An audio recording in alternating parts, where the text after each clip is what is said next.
Hello everyone. In this fifth presentation, we would discuss signal determination of the aromatic protons. And in this presentation, I will also explain the signal determination of the tricky vinylic protons. So here we go.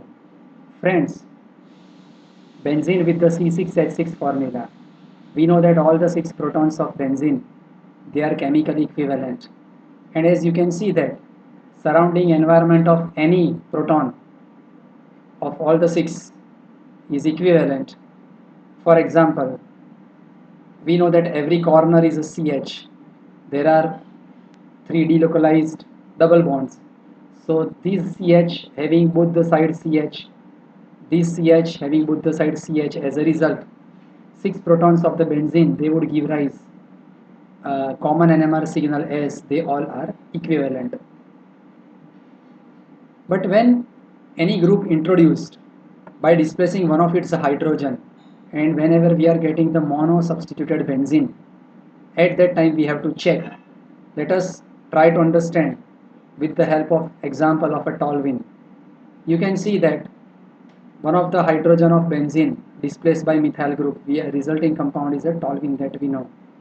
Now, less sensitive NMR spectrometer, for it, these 5 protons, they are identical, and one of the signal would appear of these 3.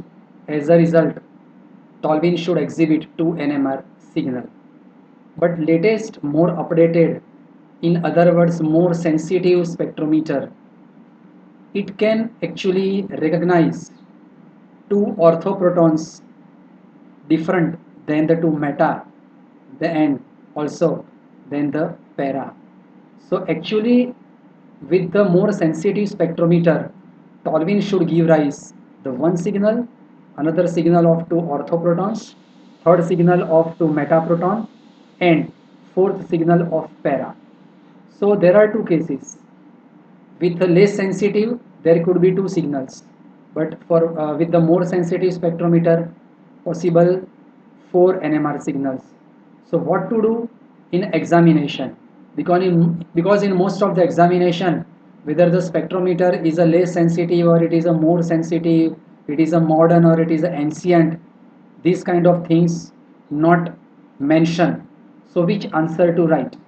So always remember that for the sake of examination, you have to consider the left side answer, in which we will consider the 5 protons of a benzene ring identical. As a result, one signal of these 5H and another signal of the 3H of the methyl group. So you should remember this thing. Now that will be more clear with this example of the benzyl alcohol. Now you can understand. We will consider one of the signal A of the 5H of the benzene ring, signal B of the 2 hydrogens of the methylene group, and third signal of the hydroxyl proton.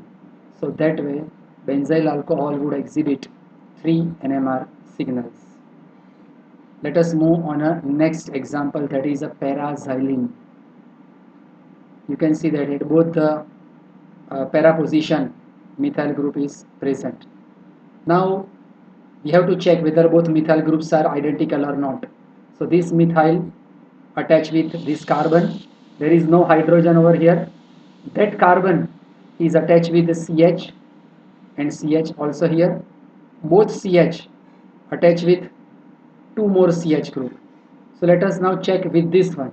Here also CH3 attached with the carbon, carbon attached with the 2 CH3 group, I am sorry, 2 CH groups, and both these CH, they also attach with 2 more CH groups. So we can say that by all means both methyl groups of paraxylene, they have same surrounding electronic environment, so they would give rise common NMR signal as they are equivalent.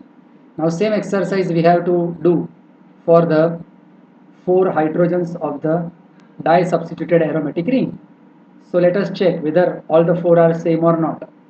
This CH attached with a carbon, that carbon attached with the CH3, and also other side having one more CH.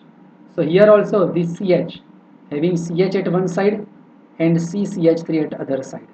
Here also if you can check CH, one side having CH, another side having CCH3. Here also this one having CH at one side and CCH3 at the other side. So we can say that all the four hydrogens of disubstituted ring in paraxylene, they are equivalent, and as a result they would give rise common NMR signal. So answer is paraxylene would exhibit two NMR signal A of 6H of two methyl groups and signal B of four hydrogens of the disubstituted benzene ring. Here you can see that I have written XX, so you should remember that any disubstituted ring, if having identical groups at both para position, like in this case, or in general we can say that with the general formula XC6H4X, then we would consider the four hydrogens of the disubstituted ring as equivalent and they would give rise common NMR signal.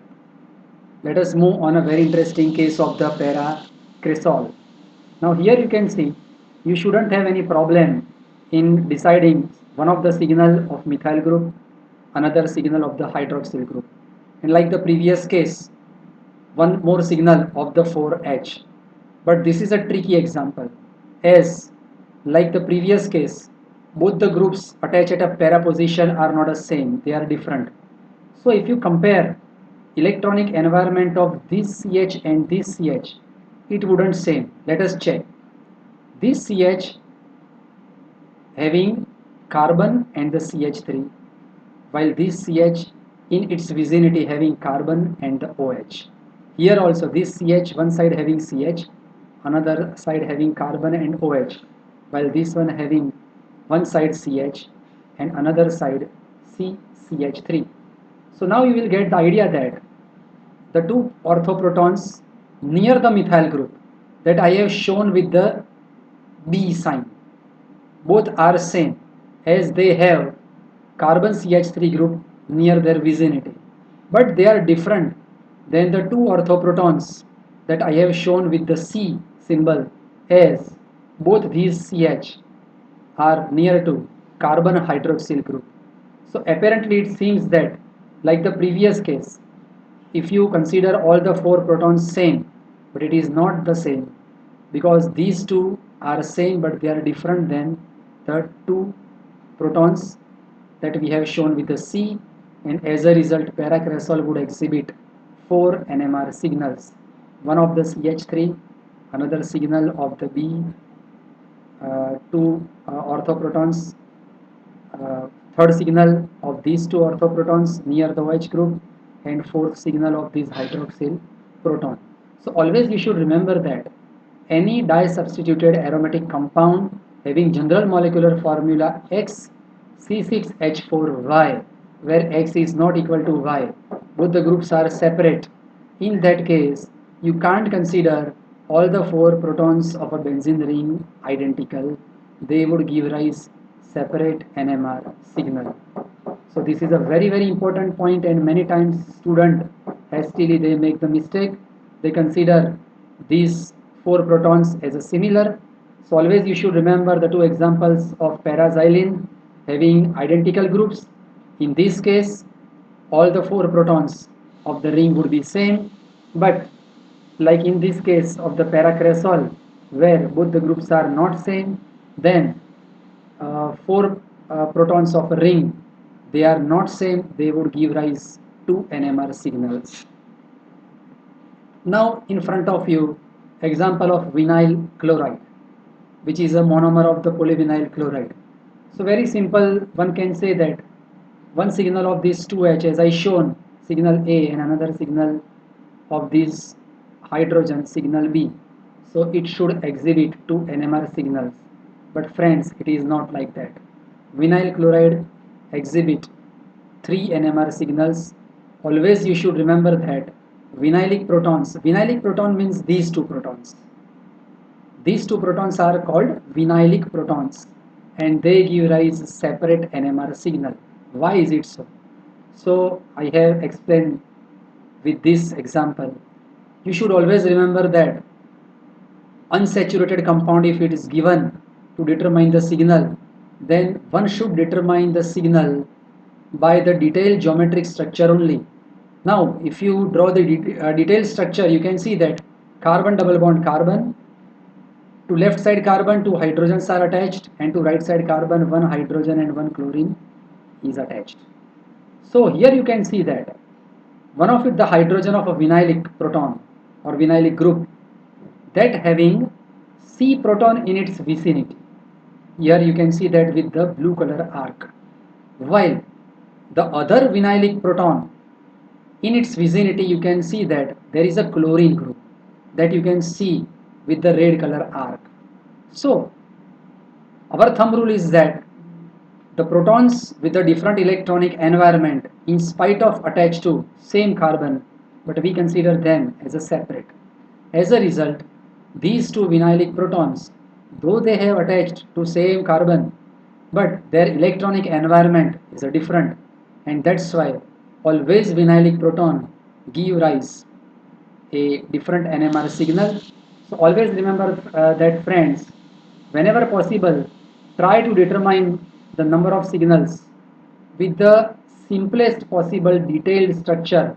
Otherwise, some compounds may be proved as a tricky compounds. So in this presentation, mainly you should remember the two things: the disubstituted compound, or we can say that like a paracresol, this kind of compound with the two different groups at a para position, in which all the four protons of a ring wouldn't same, but they would give rise a separate NMR signal. And every time when vinylic group is present, consider the two protons of a vinylic group as a separate proton. So I hope that in this presentation I try to explain you the aromatic, how to determine signals in aromatic compounds, and also the tricky case of the vinylic compound. I hope you understand. Thank you.